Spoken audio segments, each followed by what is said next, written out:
நிஃப்டியை பொறுத்தவரை வந்து பார்த்தீங்கன்னா உங்களுக்கு ஒரு டவுன் ட்ரெண்ட் அப்படிங்கிறது கண்டினியூ பண்ணிட்டு வராங்க. அண்ட் இதோட டே சார்ட் அப்படின்றத நம்ம பார்த்துருக்கோம். டே சார்ட்டில் ஒரு சரியான இடம் அப்படின்றத நம்ம பார்த்துருந்தோம். பட் அந்த பையிங் பாயிண்ட்டை டச் பண்ணியிருக்காங்க. பட் கீழே இருந்து சஸ்டெயின் ஆகலை. ப்ரைஸ் வந்து பார்த்தீங்கன்னா அந்த லோ வந்து பார்த்தீங்கன்னா பிரேக் பண்ணிருச்சு. பட் அதற்கு கீழே பெரிய லெவலில் சஸ்டெயின் ஆகலை.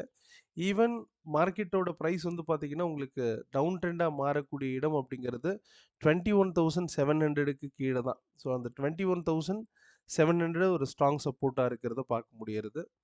இப்போதைக்கு அந்த higher high to higher low ஒரு டவுன் ட்ரெண்டாக இருக்கிறத நம்ம பார்க்க முடியுது with 15 minute time free.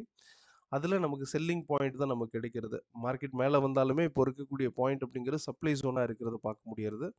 Further down அப்படிங்கிறது expected up to the point 21,700 வரை நம்ம டார்கெட் பண்ணலாம்.